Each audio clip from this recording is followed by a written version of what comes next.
Hello and welcome back to the channel. If you're new here, I highly recommend going back to the beginning of this video series and watching through. We're going through a video series breaking down Robert Greene's Laws of Human Nature so that we can push through uncertainty, because a lot of uncertainty stems from us not knowing exactly what others might be thinking or not even fully understanding ourselves.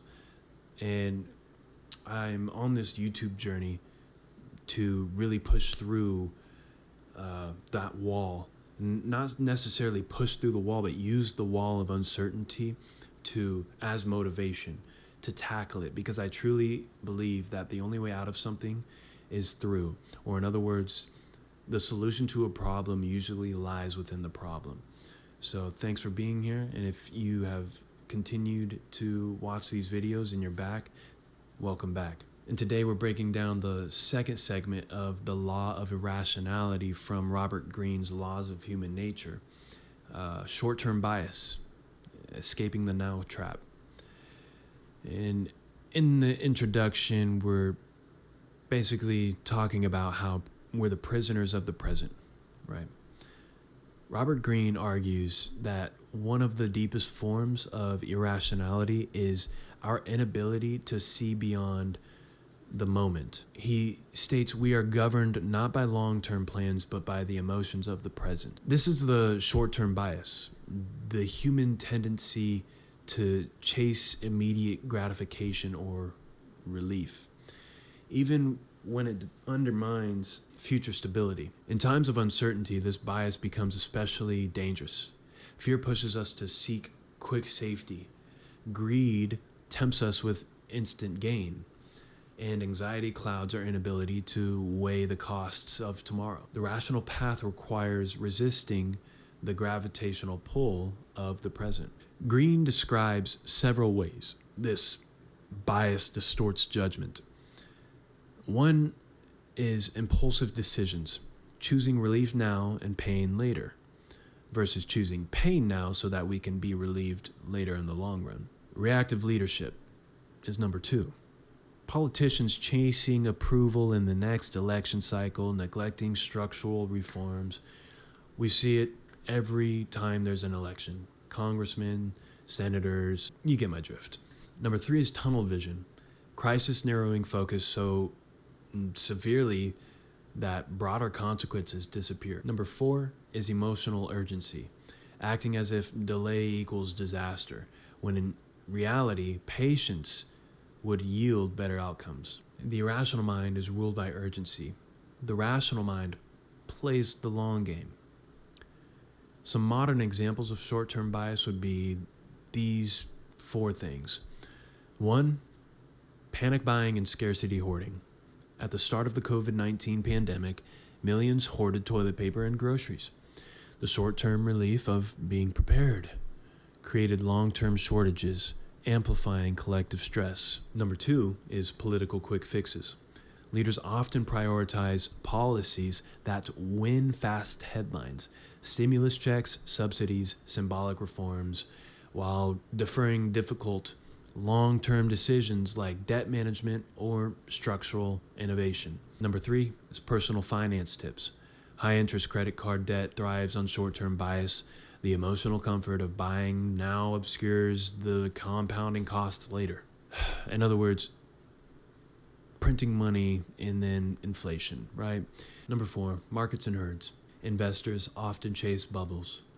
The euphoria of short-term gains blinds them to looming crashes. Rationality requires resisting the herd, but in the heat of the moment, the present is irresistible. Why the now trap feels rational? Humans evolved for survival in hostile environments. There's a saber-tooth over there. Acting quickly on immediate threats was once advantageous. In modern life, however, this instinct misfires. The danger is less often a predator in the bushes than a decision whose costs compound over the years. Robert Greene cautions this. He says, what seems rational in the moment is often the most irrational act over time. And you could think of that in any terms, any realm of life. Moving forward, strategies for escaping the now trap. The first one is shift the time horizon. In moments of uncertainty, deliberately extend the frame. How will this choice look in 5 years? 10. The future reframes the present. Number 2, practice delayed gratification. This is one that I have struggled with, but have actually learned to incorporate into my life. But small habits, saving instead of spending, waiting 24 hours before big purchases, cooling off before replying in anger, train the mind to resist immediacy. And number 3 is scenario planning. Instead of reacting to one possible future, sketch several. This makes uncertainty less threatening and slows reactive decision making. Now, this one I like a lot, scenario planning. This is easy, and it can go into journaling, right? Let's say you have a decision to make. Use the anxiety in your head, use the fear. It is a tool. It's in your mind for a reason, and if you believe it's in there for a reason, then you can use that reason. You take a pencil, you take a notebook, and you write down, if I do this, what will happen?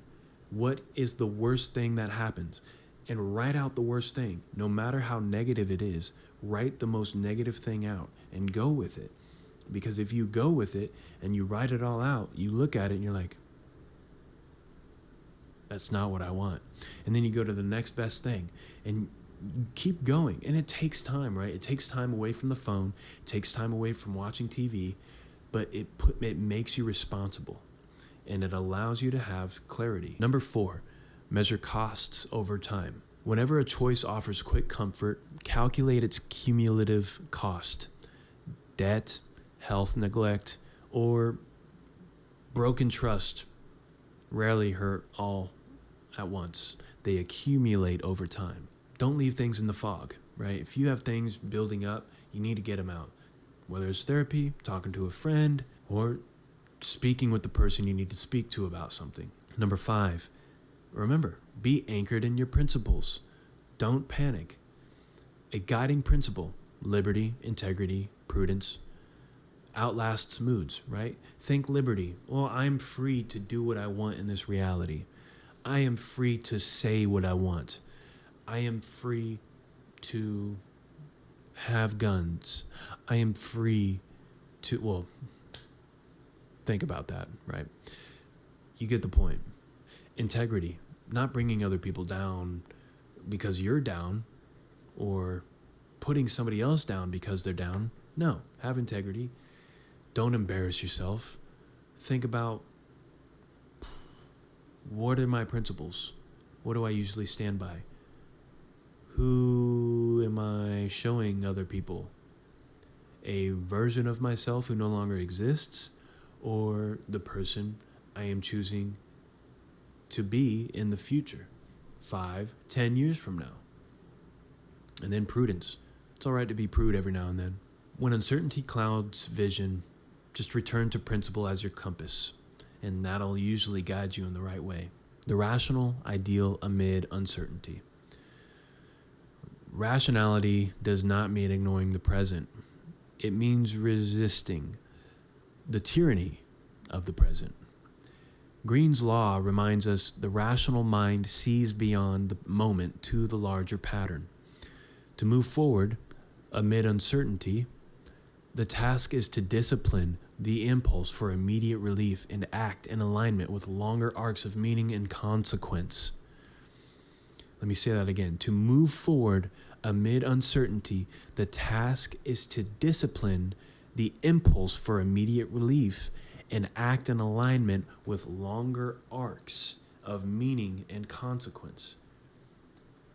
If you have to do something over and over and over again, right, you get that rush of motivation to start doing something you're excited about, and then after 3, 5, 7 days, you start getting tired. The discipline is remembering, I started this because I had a vision. What is that vision? All right, let me get out of my thoughts and let me just get up and move and go to the thing that I want to do and just go and shut my mind off. Run away from uncertainty. The uncertainty in your mind, you just move forward, move through it, use it as motivation. That's how you go forward. Because uncertainty In conclusion to all this, it tempts us to grab at anything that promises quick stability. But if we let urgency rule, we remain prisoners of the now. Greene's Law of Irrationality shows that true freedom lies in resisting the emotional pull of immediacy. Patience is not passivity. It is a strategic vision. To move forward wisely, we must step back, extend our horizon, and remember that the choices that matter most are rarely the ones that feel urgent in the moment. Usually, they're the ones that are there for us when we quiet our mind. Thanks for watching this video, and if you liked it, leave a like, leave a comment, engage, talk about it. Did you like it? No? Yes? What didn't you like? Be honest. I really cherish honesty. Speak your mind. You're free to do it here. I'm not going to report you. But anyways, subscribe or don't. I'll catch you on the flip side.